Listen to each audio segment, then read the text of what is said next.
How are we going, folks? Welcome back to the Nightmare Cabin. We are doing an album review tonight, and we are talking about the brand new album from Wytch Hazel, number 5, Lamentations. Now, regular viewers will know this is going to be a short review for for regular viewers. I'm a big fan of this band, and I've been looking forward to this album. I interviewed Colin Hendra, the main man in the band, the other day. And the album's delivered, in short. It's a continuation of what the band have been building over the last 4 albums. There's no massive leap forward in terms of evolution. The band have known what they're doing from day one, and they've just got better at it with every album, really. So if you've not heard of Wytch Hazel, if you're new to the band, a quick summary, really, of the band's sound is they are a traditional heavy metal band, very folk and 70s rock and heavy metal inspired. So if you like Wishbone Ash, if you like a little bit of Uriah Heep, maybe Thin Lizzy, big Thin Lizzy, Iron Maiden, a little bit of Queen, but big influences from bands also like Jethro Tull and other folk bands, and it conjures nicely a nice medieval English sound, with leaning towards Christian lyrics, as well as sort of like an Arthurian romantic chivalry, much in the way of, say, so like a band like a Manila Road or Manowar or something. We'll talk about like Norse mythology. This is more of like the King Arthur, knights, chivalry, leaning towards Christianity in an English folklore kind of way. But what was great about Wytch Hazel, is what I've said before, is that they sound very timeless and very 70s. They've got a very earthy, organic sound, which leans towards. It sounds like the 70s. It just, the way those 70s albums are still timeless today, it echoes back to that. They're echoing back to a classic time of songwriting and of classic rock, or what we now know as classic rock and classic traditional heavy metal, without sounding cheesy, without sounding like they're just a mockery of it, or it doesn't sound ironic, or if it's a ripping off, it just sounds as it should. It just sounds as timeless as those classic albums did. I urge you to go check out, if you haven't already, my retrospective, which covers the first 4 albums, and my interview with Colin Hendra, who's extremely talented musician and an all-round bloody nice fella. So yeah, check those out in the description. Kicking off with I Lament. Things are familiar enough, really. Kicking off with those nice Thin Lizzy riffs, good galloping rhythm, and just infectious choruses. And Run the Race is a great highlight for me on the album. If I was to speak to the band, I would say open your live set with Run the Race. I love the way the song just explodes into life. Great catchy riff, great pummeling rhythm, and chorus again that sings itself. I've been listening to this album every day it's, am I being summoned? No, bear with me. It's again, I've been listening to the album every day for the last couple of weeks. I did listen to the initial album launch listening party on the Bandcamp, and I'm basically at the point now where I'm singing choruses to myself, and it's time to review it. Basically, the Run the Dance, again, I said I would open the live set with that. Then it kicks into the Citadel. Again, it's got this really medieval acoustic intro with this sort of ringing electric guitar just subtly in the background,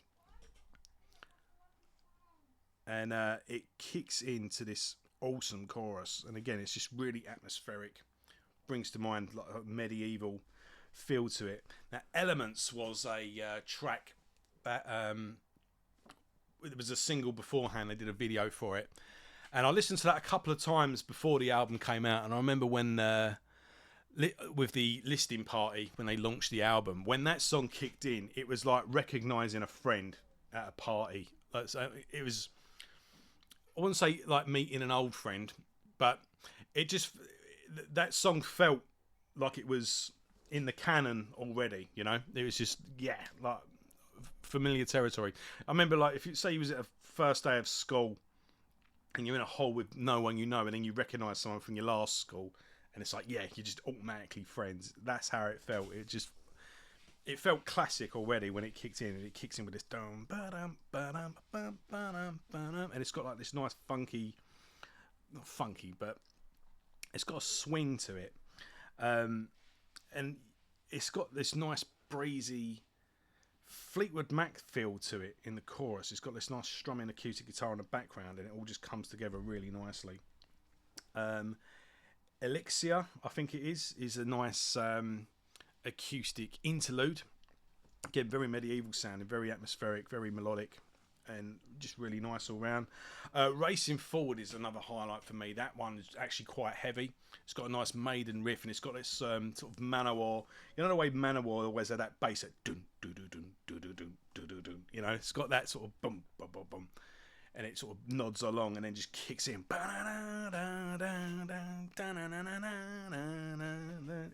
Awesome. Again, and then it's got this lovely riff. It's also like an interlude with. I mean, you can just see the crowd giving it that hi, you know, and they've got to play that one live as well. They've got Racing Forward. It's got to be a highlight of the show when they do play it. When that main riff kicks in, it's just glorious. Heavy Load is a nice, mellow, dreamy kind of song, and then the band finished with a 6 minute 50 second, get there in the end, sort of epic closer, kind of slow but building up. They mention Wytch Hazel in the lyrics as well. I did think, hold on, that's cool. They've got a self-titled song, but hold on a minute, haven't they got one of those? Doesn't matter. Who cares? It all adds up. So I mean, I think a lot of people think that the band's. By the way, we got new stroke old drummer Aaron Hay is back on drums for this album. He actually played on the band's first EP and first couple of demos, so it's good to see him back, and he does a great job as always. Colin Hendra, as ever, in the driver's seat, his main songwriter, vocals and guitar, and you got Alex Haslan on guitar and Andy Shackleton on bass, so more or less the same lineup as the last album, with Ed Turner producing again, but we've just got an addition of a drummer this time who has already been in the band. I think a lot of people think Sacrament was a bit of a lull for the band. It was like they kind of backed off a little bit, but and Colin said that he had to kind of push through the recording of that. Although it did still have some great songs on it. It wasn't a slouch of an album by any way, shape or form. But the band feel a lot more refreshed and energised on this album. Again, it's like the recipe was there. That some bands, you know, they sort of evolve with their sound through album to album. Some people, it's like the mission statement is the first album. It's like, you know what we were trying to do from this point, and we're just trying to improve on what we originally tried to do on that first album, and they just eventually make that perfect album that they're aiming for. Cannibal Corpse, for example, if you take the latest Cannibal Corpse album, whichever you've considered a classic, be it Kill or Unleashing the Bloodthirsty or something like that,